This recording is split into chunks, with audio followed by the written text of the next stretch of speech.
Welcome to the Budo Style Leadership Podcast, where we explore leadership styles covered in the book Path, Polish, Pattern, written by Ed Cunliff and Jeanelle Hebert, who are again here with me today. And this is episode 2. Welcome to all of our listeners.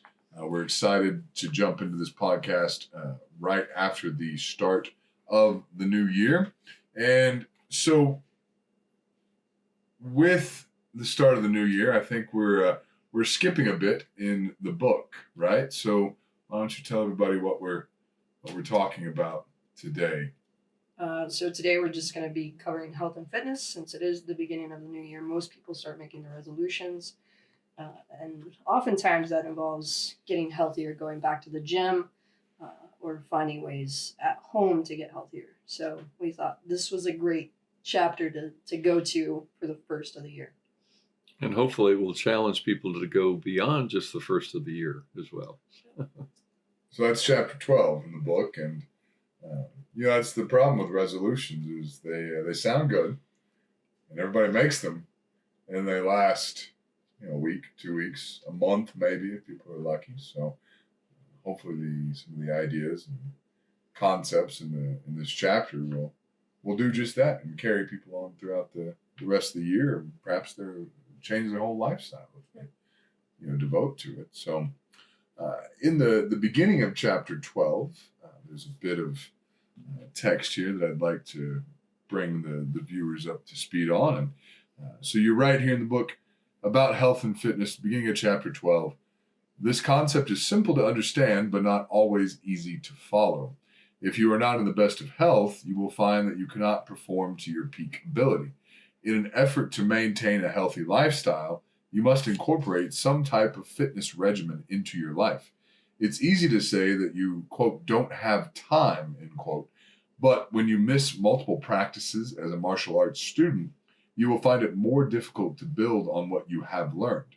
Simple, consistent, healthy practices will benefit you in all that you do and in your relationships with others. And boy, there are not much truer words have ever been written. I assure you.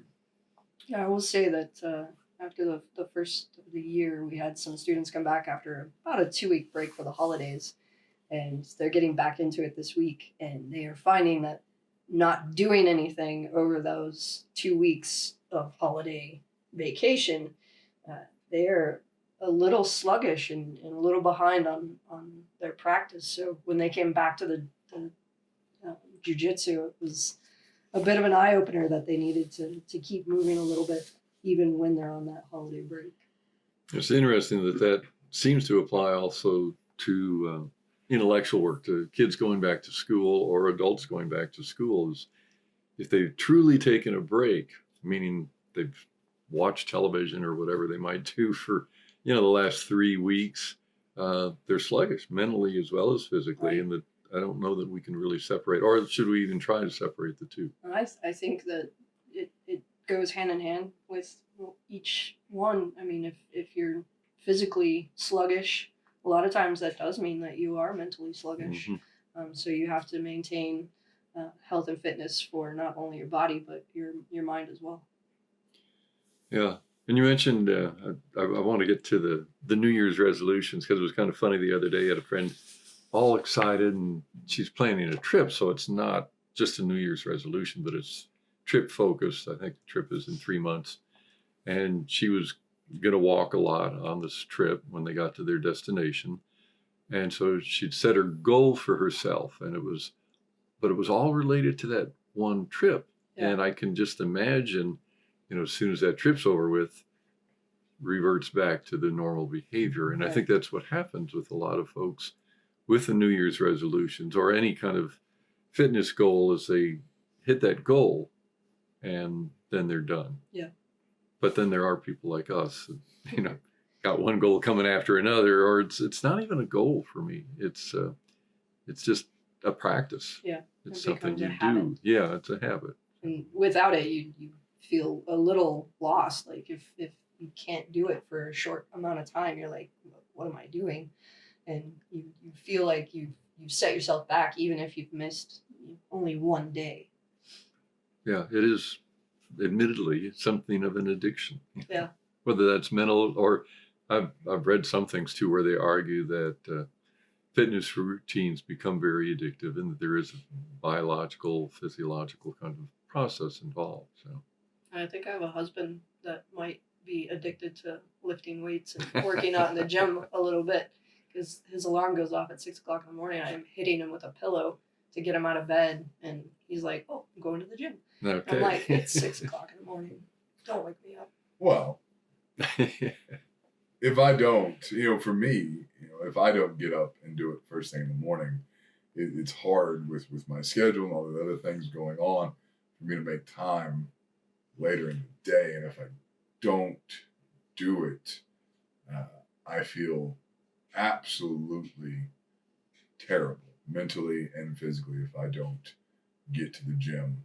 And I'm outside of the jiu-jitsu gym, right? If I don't go do my thing in the gym, lifting weights and working out, I feel terrible. And, at the time of this podcast, 3 days prior, I'd gotten a sinus infection. I just felt terrible and I couldn't breathe very well. So I was out of the gym.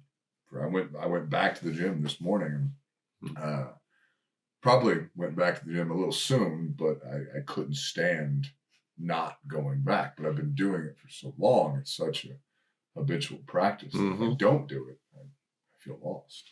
So. For me, I think that's a real key. And it may be more so than having goals. It's that habits, it's that routine, and finding a time and a regular time has been critical for me. And I read the book on aerobics, one of the first editions.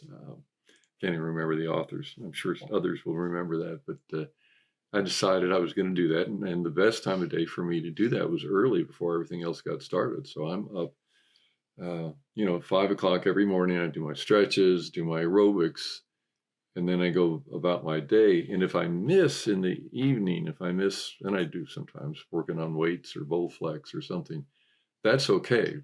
But it's having that one thing that I know I've done every day.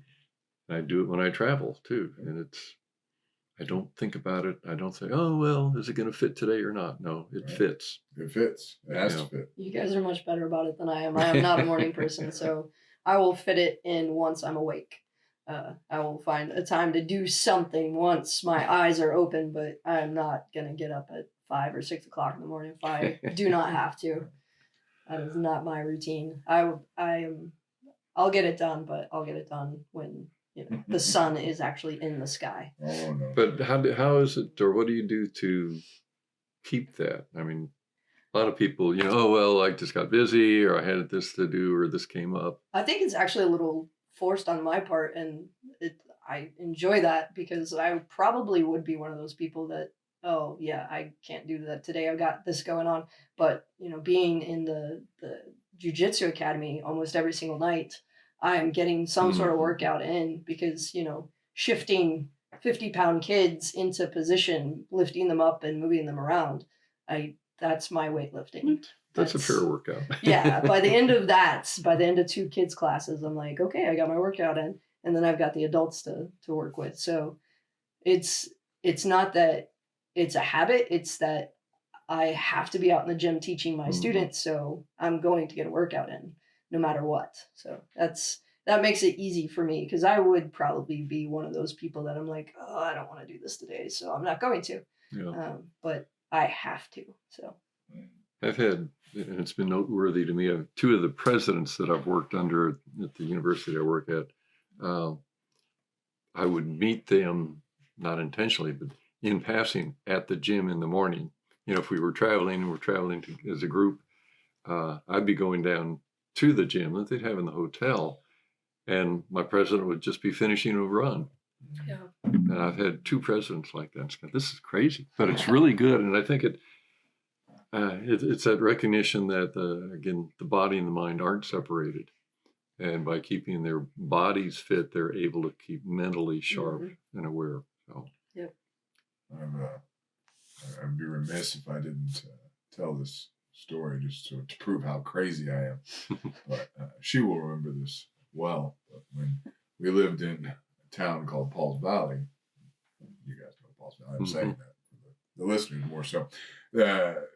At the time, I was working as the defensive tactics instructor at the police academy, and we lived about an hour away from the academy, and my work day started at 7 a.m. So if I wanted to get my workout in the morning, obviously we had a gym at the academy that I could use. I got up, my alarm went off at 2 a.m. and I left the house no later than 3 a.m. to get to the academy, to get my workout in, take a shower and get ready in our locker rooms and all that stuff there, and then go throughout the day and do my job, and then come home. And when I got home, my nighttime routine was eat and sleep, and then repeat. Yeah. So the question that I have to ask then is the 2 a.m. alarm any better than the 6 a.m. alarm? Actually it was, because I was in the dead of sleep with that 2 a.m. alarm, except for when you would let it go off like 6 times. That was the problem. Well, you got to have the backup to the backup. Sure. Oh yeah. Yeah. I understand that. Yeah. Yeah. For sure. And there's backups to routines has been an interesting thing. So you mentioned having the flu or a cold. So I had some surgery that kept me from running for a while, and it was horrible. But I had a good friend who had challenged me to get a 200 hours yoga certification. And so I was able to do a little bit of that, not a lot, but a little bit every day. So that kind of supplemented and replaced. And it was a great challenge because it required different things than I'd been doing. And I still haven't been able to do the aerobics that I like to do. So I've been finding some YouTubes where they're walking or they're doing good old fashioned Taibo. I don't even know if I can say that anymore, but doing something different as a challenge. And a lot of the kinesiologists I work with talk about cross training.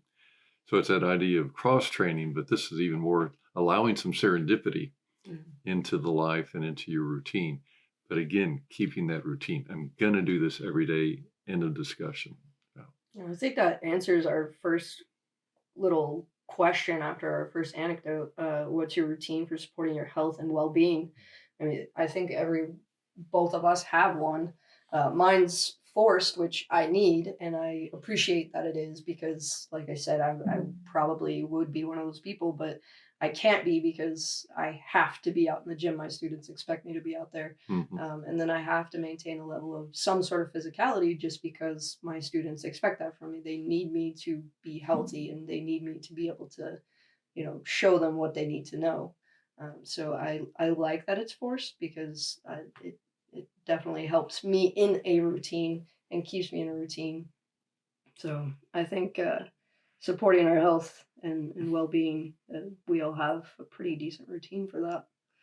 And you went to the questions in the book. Or the second one there is, what can be your weird challenge? Because the anecdote relates to yoga as a challenge. Yeah. But I think for me, it's always nice to have a challenge. And I've got another friend who wants to get me back out and doing a half marathon again. It's kind of, last time I did that, no, I hadn't trained properly, and it was kind of a mistake. But having those challenges can help. I think so. I actually, because I have that forced, hey, I have to go out and teach my students. I did make, it wasn't really a New Year's resolution. It was just I really want to try this. I want to see where it's going to go. So we bought a rowing machine. So I'm going to take up rowing just to try and get myself out of, okay, this is what I do every single day. I want to challenge myself with something new, something I've never done before. I know I've been in a kayak and done some rowing in a kayak, but past that, it hasn't been a routine. So I'm going to add rowing to my routine. And I think it's going to be weird for me just because I've never done anything like that before. But I think it's going to be an interesting experience. Yeah. And you're not going to have to worry about the water either. Exactly. So. Yeah. Or, nice. We take our dogs on those trips, and I don't have to worry about, an 8-month-old puppy jumping out into the water and me having to go get it without turning over a canoe or a kayak. So as we talked about this, and a lot of this is about the book is about leadership, and particularly from a Budo approach. But there is that, again, that holistic view of the mind and the body. Mm-hmm. And how do you experience that? Because you obviously in the work with the dojo and what you do in other places brings in the body part of it a lot. How do you feel that impacts your mental alertness? Yeah, so I think that definitely energizes me, and having that extra energy, being able to, with Tony going out with us, we do cerebral exercises as far as he and I break down techniques together, and we make sure that not only can we physically do it, but we can mentally explain it and put it out there to our students correctly. So it's, while we are doing a physical exercise, we're being cerebral with it, in the idea that we have to figure out ways to tell our students how to do this movement, to make sure that they can do it correctly, and that we actually are able to find different ways to tell them, because all of our students learn differently. So we have to have other things in the back of our head of, okay, well, this person needs it explained this way, and this person needs it to be explained this way. So the physical aspect all turns into a cerebral workout as well. And I really enjoy that. Yeah, that's got me thinking. When I think of leaders, a lot of times I don't see them as having that ability or desire to self-reflect too. Right. That's another aspect of this, is being conscious of what I'm doing, how am I interacting with people. Do I even take time to think about breaking down my leadership approach? Right. I think a lot of people don't bother to spend that time there. Yeah. It's worth it. Yes. So, and it as somebody that, I lead, but I'm a follower. If I know that my leadership is taking that time to break down things and bring things to the table that they really thought about, and they've put their not just their body and mind into, but they're finding ways to push that to me. I'm more open to the idea of learning from them and being a follower of them. Yeah. I can add in that, as far as the connection between the body and the mind is concerned, without exercise of some kind, I'm not saying you got to go out and run a half marathon every day, or be powerlifting in the gym every day, squatting 800 pounds, anything like that. But just some sort of exercise, the chemical release that is involved, physiologically speaking, the dopamine, the serotonin, the norepinephrines that are involved, and the endorphins, what that does to your brain, it turns it on. Yeah. And until you have that established routine, that I think that's part of why it becomes so addicting, right? You're chasing that every day, and because what that does to your brain and how your brain works differently. With that, it makes you so much better. Your clarity, your thinking, your mental processes function so much better. Yeah. I'm glad you brought that up too, because one of the things that I'm pleased with at my university is that not for faculty, because faculty have very, very strange schedules anyway, but for staff, in some areas they allow them 2 hours a week to really focus on, some physical element of health, and a lot of them do yoga, or some of them will walk a trail on the campus, or we've got a labyrinth, and a lot of them will take the time and use that for part of their mindful practices. So organizationally honoring that, I think, is very important as well. Well, I guess one of the other things, I don't want to feel like a hypocrite, because I don't do all of the things that I know I should do. I confess I don't have a New Year's resolution, but my nutrition, my diet is not what I would like it to be. And so that's something that I've slowly but surely been working on over the years. I'm probably never going to get a television show in which I show people how to cook or even talk about it. Excuse me. But I find adding things does make a difference, and exposing myself sometimes to new foods, uh, new health drinks, because I do like things other than just water. I like something that's got some flavor to it. But adding things can help. And then trying to get rid of things is also, it's a big challenge for me, because that is part of that addictive thing. Yeah. I think for me, when it comes to like dieting, it's just more of a, I don't necessarily think of dieting. I'm just careful about what I put into my body, and I make sure that, for the most part, what I'm consuming is healthy most of the time. But at that same time, I would be a hypocrite in not saying that every now and then I do indulge. I do grab a payday or a Snickers bar or something, or I eat some Chex Mix. So I definitely indulge, but it does become a habit of making sure that the bulk of the food that I consume in a day is still healthy for me. I'm not constantly eating junk food, because again, I think that makes your mind sluggish. You can't lead correctly. You can't process mentally the way you need to. And so I am careful throughout the day about what I eat, and then every now and then I indulge. But for the most part, I'm conscious of what I'm doing. Well, that old mantra of moderation. Yeah. Yeah, that comes in there. Yeah. Yeah, but yeah, I think diet is definitely important, and it is important for leadership as well. Just in the fact that you become mentally sluggish, and it's harder for you to guide your people where they need to go if you're sitting there and you're in a food coma. Yeah, it's been interesting to me over the years to watch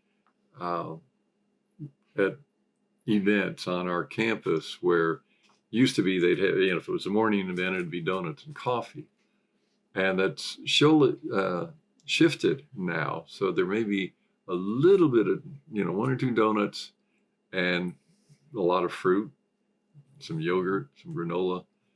So things, I think people are becoming more and more conscious of that, which is a great thing. I'm with them in that, slowly but surely. Jeanelle just looked at me because she knows I can sit here and riff for about 3 hours or 3 years on that whole subject. But, for me, I hate the word dieting because that is such a terrible term, and it just sets people up for failure. When I use the word diet, I use that in the context of meaning specifically the food that I consume, right? That is my diet. Not that I'm dieting, but that is my diet. And it's so simple not to eat terrible food. And it's a conscious decision that you have to make. And there's, fast food, right, is obviously terrible for you. Sorry, McDonald's. Sorry, Taco Bell. They're listening in, I'm sure. Yeah, I'm sure they're listening. They pay attention to this one. Our dozen listeners. It's not good food. Most processed foods. It's not good food, and it's so simple not to eat it, right? It is a choice, and it is a choice. Yeah. And it's a conscious choice, and it eventually perhaps it becomes habitual that I don't even look at the donuts as I'm passing them by, but just go straight to the veggies and fruit.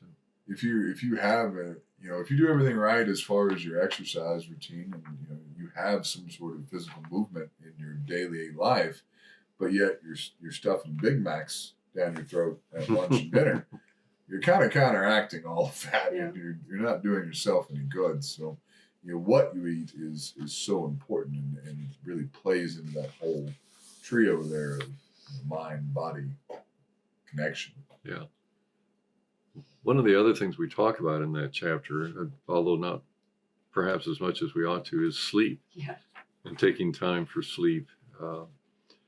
There are some national guidelines and some averages, but that's all they are, is averages. I think for me, what's important is that I feel rested when I get up.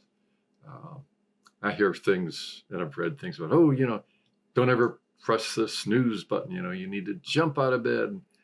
Each of us has different patterns and different routines. I tend to be, I want to go early to bed, early to rise. My wife, she'll get to bed by midnight, but she's not up until 7 or 8 in the morning. And those things work for us. Yeah, I think that it's interesting because you and April are very much similar to me and Tony. I am gonna stay up till midnight and I'll wake up at 7.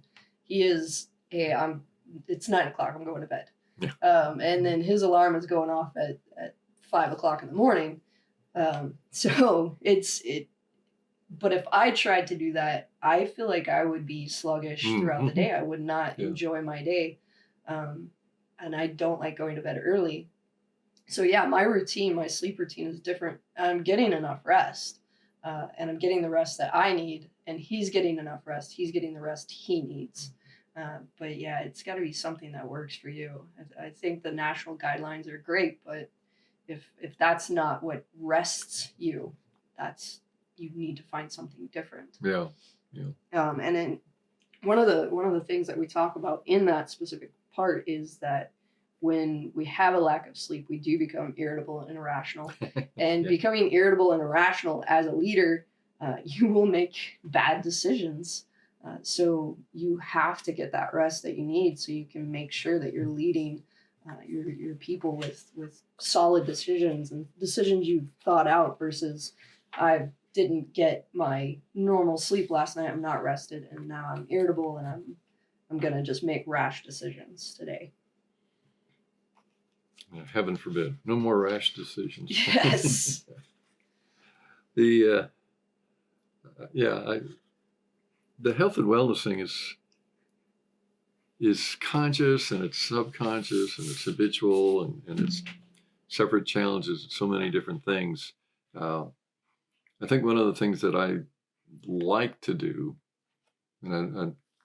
is look and be around people who model, practice what they preach. So I'm lucky. The hall that my office is on is full of kinesiologists. And, these are people that, make me look like a tired, old, worn out car or something. But they're very conscious of what they eat. I remember going on to a conference with one of them, and she would count the number of nuts, that she would eat, as a snack, and go, no, I'm not going that far.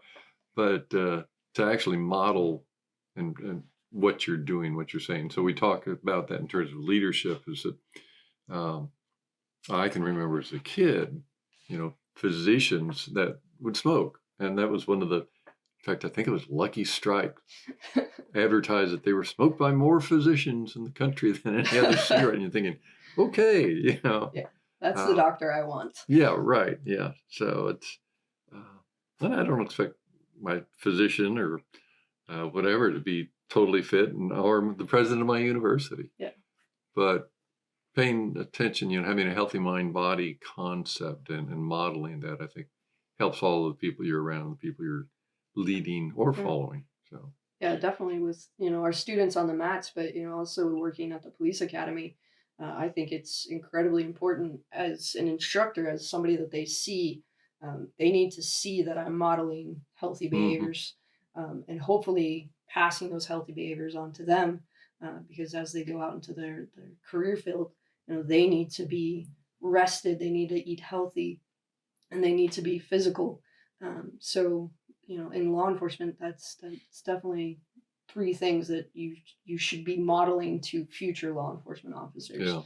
Is making sure that they have that example in the police academy, and then after the police academy, making sure that if you're a leader in your agency, you should be modeling that for your new incoming officers, and making sure that they're seeing an example of what they should be doing, because I think that's incredibly important for that specific career.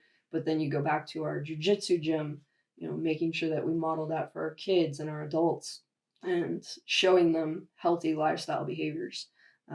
That's incredibly important for anybody that we're leading, to see that example. Yeah. I guess one of the other things that I do think, it's not like I'm around everybody that's into health and fitness, and I don't know that you have to be into it. It's kind of like, diet, being into some of these things. It's just making some of those decisions to do things that are going to be good for you and good for the people around you. Right. Uh, And I think you owe it to them. If you're leading them, you owe it to them to show them how to do it correctly. And like Tony said earlier, it's not dieting. It's just, that's your nutrition. That's what you're taking in. It's not a habitual workout that's addicting. That's how you keep your body healthy. And that's how you want to make sure that you can perform correctly and do the things you need to do to lead them. And then modeling that behavior, hopefully them picking that up and using that to lead whoever they're leading, their kids at home, or their fellow students at school. So just giving that example and then letting them use that to lead the next person behind them. And to do things that you have fun with. Yeah. We've been talking about, it's kind of a discipline, it's a habit, it's a routine. I also I play tennis and I have fun doing that. Yeah. And I think some people, if they can't find joy in it, well, then maybe, they make a decision to, well, I'm going to at least try something, or if this doesn't work, maybe I'll try something else, until they find something. And maybe they don't really find an activity per se, but then they can still make a conscious choice. Well, I'm going to walk around the block. Yeah. Or I'm going to turn on a YouTube video of walking, because they're out there. I've found them. So. Well, and I can say, just personally, like, you like to play tennis. That's not something in my wheelhouse. That's not something I've tried it, but I don't enjoy it. So that wouldn't be something that I would want to use as an exercise. I enjoy jiu-jitsu. I feel like I'm going to enjoy rowing. But, Tony, he goes and he lifts weights. For me, I've done that in the past and I do that from time to time, but that's not fun to me. Mm-hmm. And if it's not fun, I find myself just like, I'm not going to do that anymore. So for me, it does have to be something that's actually a little bit of fun. I'm enjoying it. And that's different for me than what it is for Tony or you. And, same with my students. That's going to be different for them. They might not enjoy rowing. They might want to go run. They might want to, lift weights or do heavy bag rounds. But so it doesn't have to be the same thing that I'm doing, but it should be, something. Yeah. Do something that you enjoy. I do Tai Chi, Qigong, and some other very slow, mindful oriented practices. And I'm going to blank on the individual's name right now, but one of the senseis that's been around on Tai Chi going back to the 1960s. I saw a video of him recently, and he was just having a world of fun. And I thought it was so refreshing, because a lot of times people take that so seriously, and you've got to be so calm and mindful all the time. He's doing this stuff and he's just laughing and giggling and flailing his arms around. And I thought, that's so much nicer when people like to have fun. Yeah. So sometimes, for me at least, because I appreciate mindful practices and do a lot with that, but I want to make sure too that they're fun, that they're enjoyable and not so serious all the time. So let me pose this question to the two of you. I know, putting you on the spot, but I feel like you can do this. Yeah, I think you can pull it off. We'll try. Yeah, I'm no confident. Pressure. No pressure. So we spoke here for the past 40 minutes or so about a physical fitness routine and how that enhances your mind and your body, obviously, and how that affects you as a leader and makes you helps you make better decisions. Turns your brain on, all that good stuff. But that's even from the three of us, that comes from a perspective of people who've been doing that for quite some time. So let me be clever and tie this back to the beginner's mind. And let's say for a person who is in a leadership role or of any kind, whether they just have a family that they're leading or an entire corporation that they're leading, and they do nothing physical at all.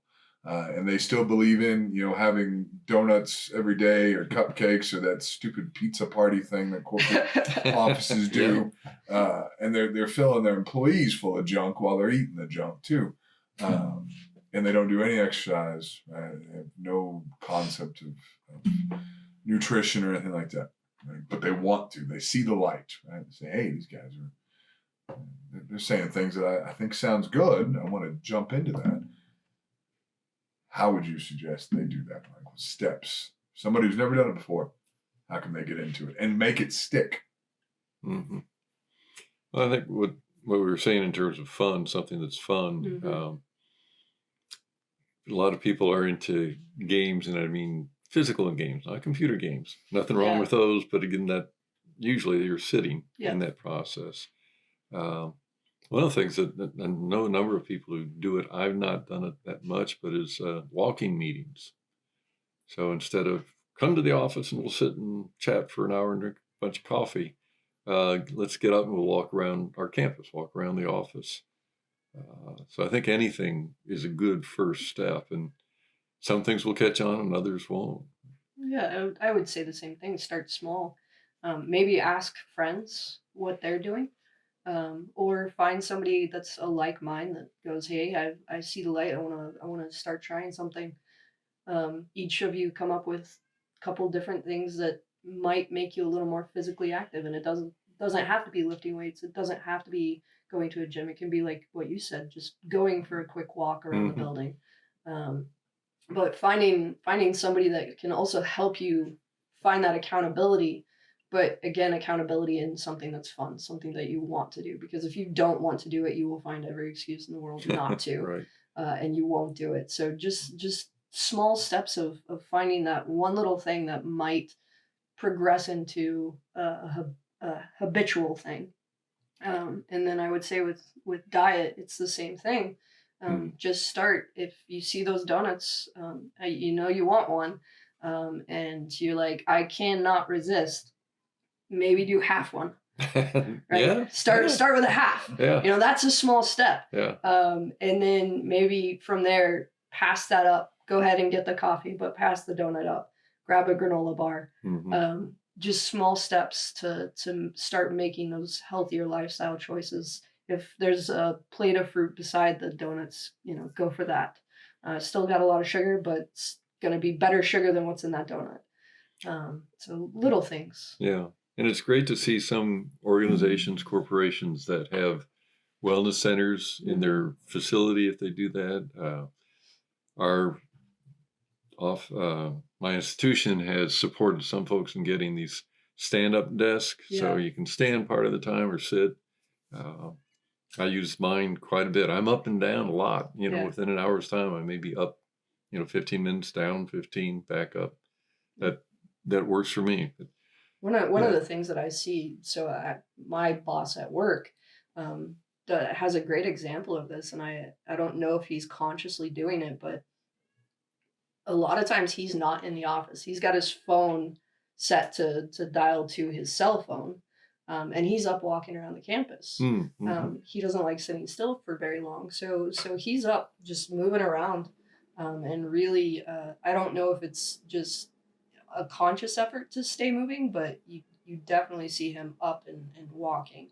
And so he's not sitting behind the desk all day. Yeah, that's great. And so that's a great example for the employees that are under him of going, hey, our boss is doing this. This is something we can do. And I know he wouldn't discourage it because it's something he enjoys doing as well. So. And he probably runs into a lot of employees. Yeah. We get to see him quite a bit and get small little chats with him. I find myself, I'll get up and I'll walk around the building and I'll run into him, and it turns into a walking meeting. We don't think that that's what we're doing, but that's suddenly we're working and walking, and I think that's a great example for us to have from our leader.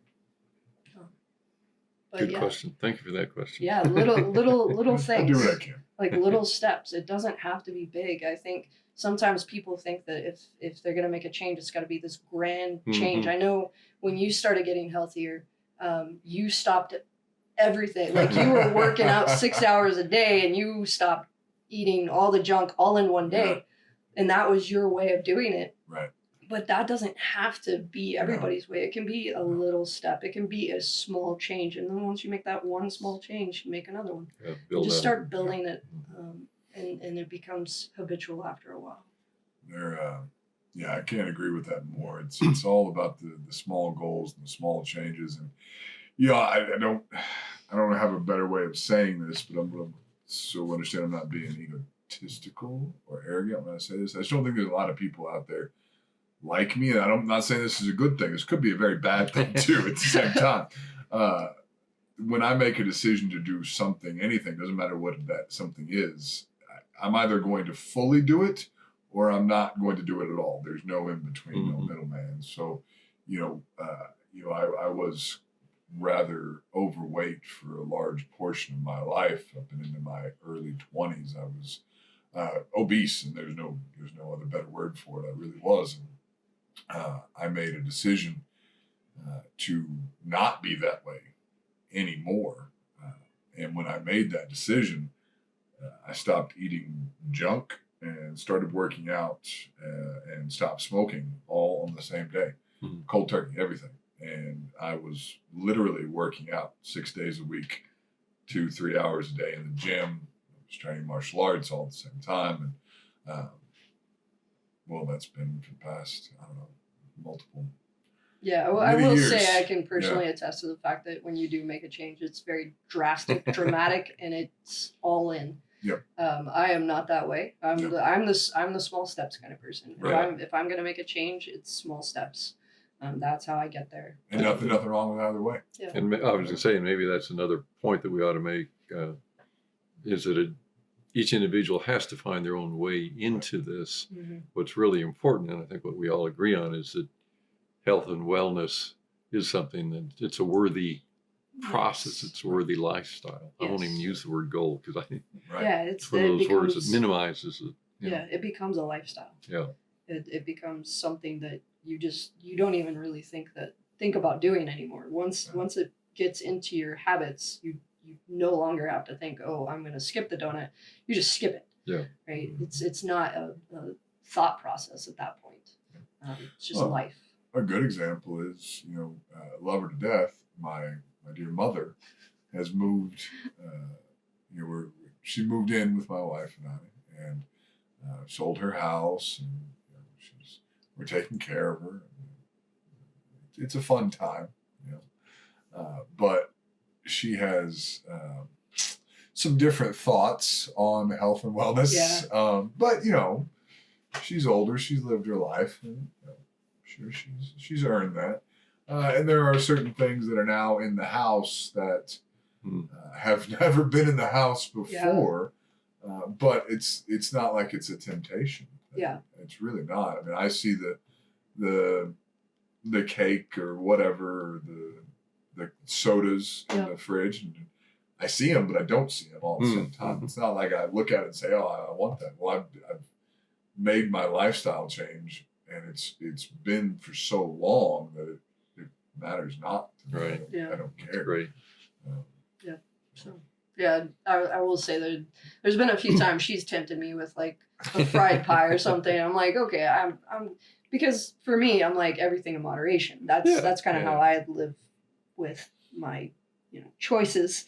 And so every now and then she'll tempt me with one, but there's a package of 4. I assure you, I'm probably just going to eat that one. And if you buy me any more, they're just going to sit there because once I've had the one, I'm like, I'm just going to walk away from the rest. It's not even a thought process at that point. It's just, I don't want any more of those. I will say that it's been interesting because there are more temptations around the house, but it doesn't feel like they're temptations. It's just like, okay, that's there. It is. It's a mindset, lifestyle. I will say there are things in the house that we would have never bought that we're just like, when did we get that? Well, I'm recognizing to get there, it can be hard. Yes. And Tony, you can make a decision and do it, but there was still some effort in that. Oh yeah, absolutely. I mean, and you were in a position where you could do that. So, whether it's small steps, tiny steps, big steps.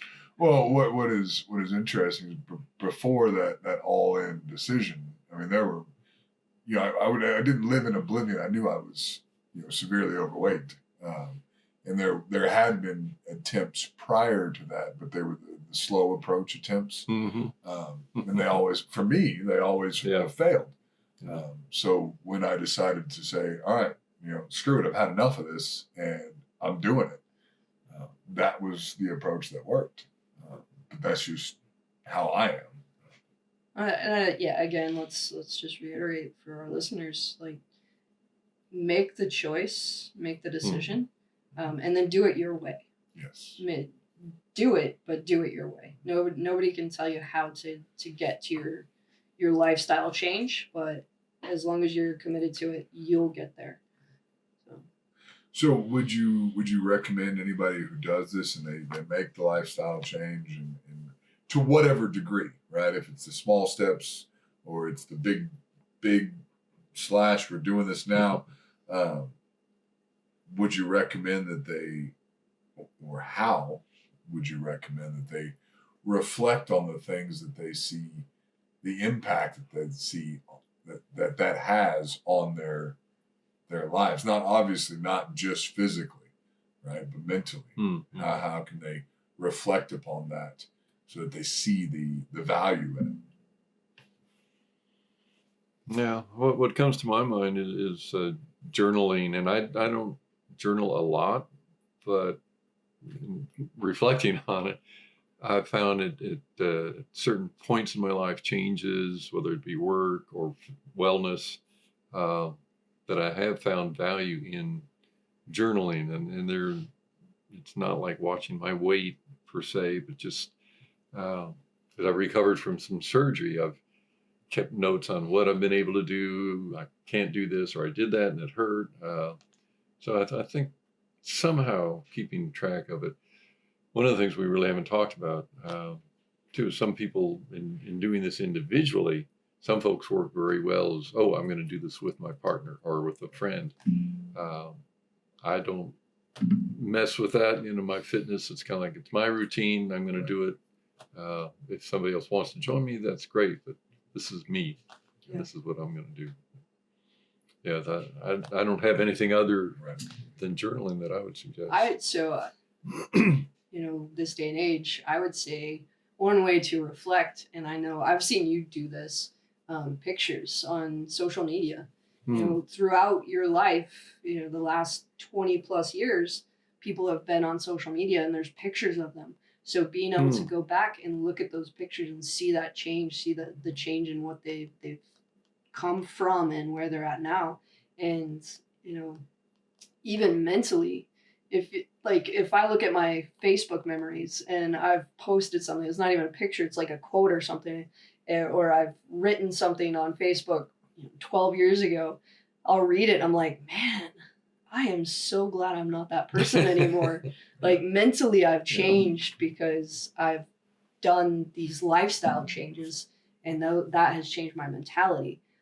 So being able to reflect through Facebook or any of the social platforms you might be on, that's a good way to go back and see how that lifestyle change has affected you.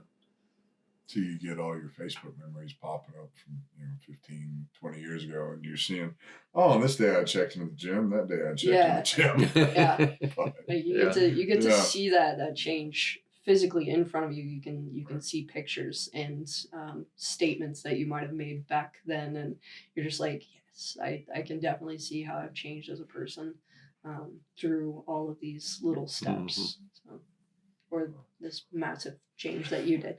I like to make fun of you for it. She does. Do that a lot. It's terrible.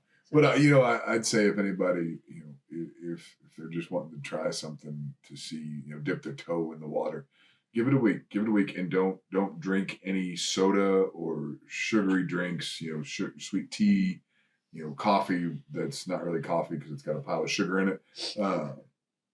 Just take all of that out for 1 week and see how you feel physically and mentally, and be cognizant of how you feel mentally, and see what that does. And if you're really honest with yourself, you're not going to drink soda anymore after that, or anything that's super sugary.